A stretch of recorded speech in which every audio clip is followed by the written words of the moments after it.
Start game now.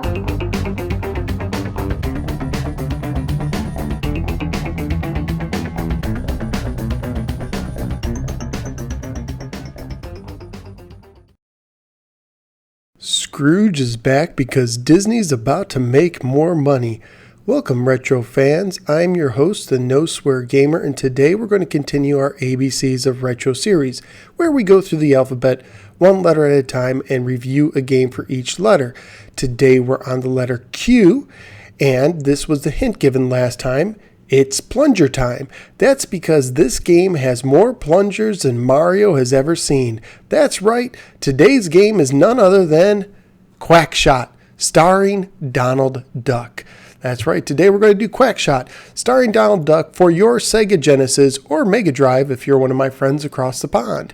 Yeah, Quackshot came out in 1991 from Sega themselves and is a spiritual successor of sorts to Castle of Illusion starring Mickey Mouse. Here we got one game starring Mickey Mouse and this one starring Donald Duck. Looking at the artwork, it is Disney artwork, so that automatically makes it kind of cool. Got the nice face there on Donald and his plunger gun. That's where the plungers come into play. And you also got Pete up here trying to foil his plans. You got kind of like an Indiana Jones theme going on there with Donald. My only complaint with this artwork is it's a little bit bland because of all of the brown that's kind of the same shade here. It kind of blends in. Nothing really pops out to you. Even the snake here kind of blends into the background. So yeah, it's good art, but it's not the best art. But here's what we're going to do. We're going to take this, pop it into my Sega Genesis, and we're going to get quacking and find out if this game is any good or not. Let's roll that game footage. In Quackshot, Donald is over at his Uncle Scrooge's place. While his uncle is taking a nap, Donald decides to go rummage through his private library, where he stumbles upon a treasure map. Finding the treasure map, Donald does what any good nephew would do. He steals it and decides he's going to get the treasure for himself so he can be richer than Uncle Donald. Not only that, being the responsible uncle he is, he lets Huey, Dewey, and Louie drive him around in an airplane. Someone tell Launchpad McQuack.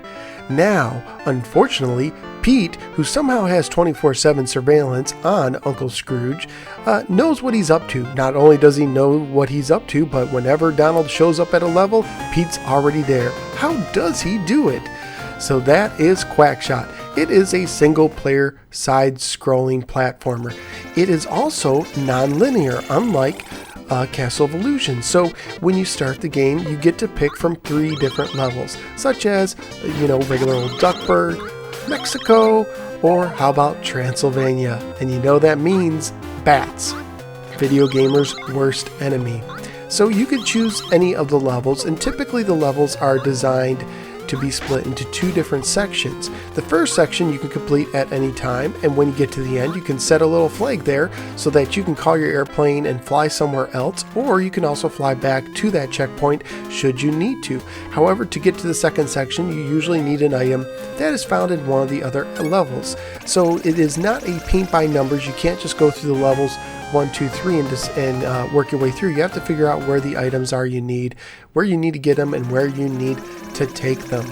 So also, once you go back, sometimes the levels will have bosses, but usually not. Most levels do not have bosses. Some just have characters at the end or an item at the end that you can snatch up and take back with you. However, sometimes once you get an item, you will have to do backtracking. That's right. For instance, in one area, you kind of go in this pyramid type structure. You go in Mexico, you go through to the end, you get the item at the end, but now you have to go all the way back to the entrance. I thought that this was kind of like a cheap way to lengthen the game time, which was unnecessary. And so if you don't like backtracking, it might bother you a little bit, but Donald does have some tools at his disposal. Most importantly is his plunger gun, which can be upgraded, but the standard plunger will temporarily stun the enemies. Why? Because we don't know what's at the end of that plunger, do we? It stuns them, and when they're stunned, you can walk right through them. As you upgrade them, they'll be able to stick to more things. For instance, you can once you upgrade it the first time, you can shoot your plunger against the wall and start to make little stairs. Now they won't last forever, so you have to be quick, but I thought that was a pretty neat use. He also has some other items that are not unlimited. The plungers are unlimited, but the popcorn gun and the bubble gun are not. Now popcorn is basically a multi-shot that's pretty powerful, and the bubble gun is a single shot, but it's powerful as well. These bubbles can actually take out some platforms and barrels, so you want to watch out for these bubbles. What are they made of? Man, them are strong bubbles.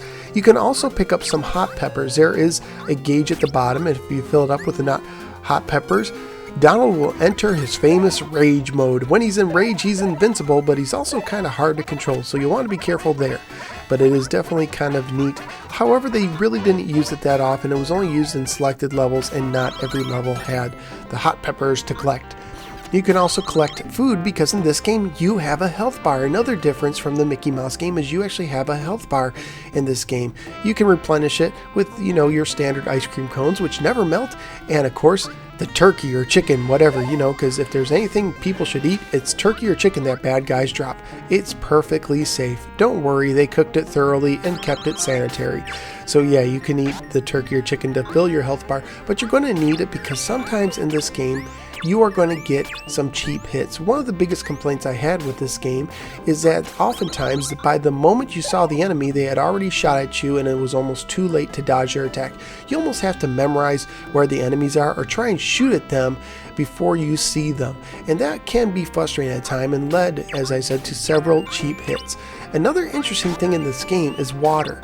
Now, in the Transylvania level, if Donald falls into the water as he's making his way towards the castle, he will die. That's right, a duck falling into water will die. But later on in the level, he will actually enter an underwater level, similar to how Sonic had an underwater level, and of course he's perfectly fine in that water. Oh, must be something in that water outside of Transylvania. I always found it funny when things that should swim die whenever they touch water, like it was the worst thing in the world. Well, graphically speaking, this game is a pretty nice looking game. Donald looks really good when he's animated. Also, some of the characters look good. However, sometimes some of the backgrounds begin to look kind of the same, kind of like the cover art. The cover art kind of blended together, and so do some of these backgrounds. And it feels like even though you're going to different places, after you go through the first 3 cities, it unlocks several more. But even though you're going to different ones, sometimes you get the feeling like you're in the same place, even though you're supposed to be halfway across the globe. And they also recycled a lot of the enemies. You're going to see Pete's and Turtles all over the place. I thought they could have added more variety, but at least we get dreaded bats in the Transylvania level. The music is also, I'd say it's above average. It's slightly catchy. It's not as good as Castle of Illusion, but it is good. And this game controls pretty well. Donald kind of waddles. He doesn't move too fast, which I guess makes sense for a duck. You can also have him run and jump. When he runs, it just looks like he's kind of waddling quicker. It looks like he's doing a power walk. It doesn't really look like he's running. And it does take a little getting used to. It can be a little floaty, but overall, the control was pretty solid, and this is a fairly family-friendly game. There's nothing that's objectionable unless you think about what's at the end of those plungers that's causing the enemies to freeze momentarily. So yeah, if you'd watch Donald Duck, this game should be okay with most kids. And on eBay, it is a slightly above average game as far as cost goes. Including shipping, a loose copy ranges about $8 to $10, and a complete copy can range anywhere from $15 to $25. So it is a little bit more than your average game. But is it worth it? Would I recommend this? Well, first of all, if you're a Disney fan and a platformer fan and you have a Sega Genesis or a Mega Drive, yes, this is a game that you should check out. This is a solid game, even though it had some elements that frustrated me as far as the enemies getting in cheap hits. I did find it a fun game. Now, how would I rank this? Well, I'm looking right now at Castle of Illusions. I think these games kind of go hand in hand. They're very close. There's some times where I really enjoyed this game more than Castle Illusions. I really enjoyed the plunger gun element of this game. But on the other hand, along with the other gripes, there was one other main problem I had with this game. To me, it's too darn long. It takes the average gamer over an hour to complete the first time through, and that's in a single city. This game could have really used a password system. Now, I have beat this game back in the day, back when I was younger, and it is a fairly easy game. It's not going to drive you too much nuts, but it does have its challenges here and there. So it does have challenging parts that are going to take a little bit of getting practice, and it does give you a lot of continues to practice with. But at the end of the day, it just kind of got tedious at times. I'm playing here for like 30-40 minutes. All the characters are looking the same, and I just kind of got bored. And as I'm older, I find that my game time usually doesn't last as long as it did when I was a kid. So I like games where I can sit down for like 10, 20, 30 minutes and get a good gaming playing time. And the problem with this game is 10, 20, 30 minutes isn't enough to beat it. Next time you go, you're going to have to start all over. So it's not to say it's a bad game, but for that reason, I'm going to put it right under Castle Illusion at number 6. That's right. Quackshot starring Donald Duck is my new number 6 game. It's a good game, but it does have a few setbacks.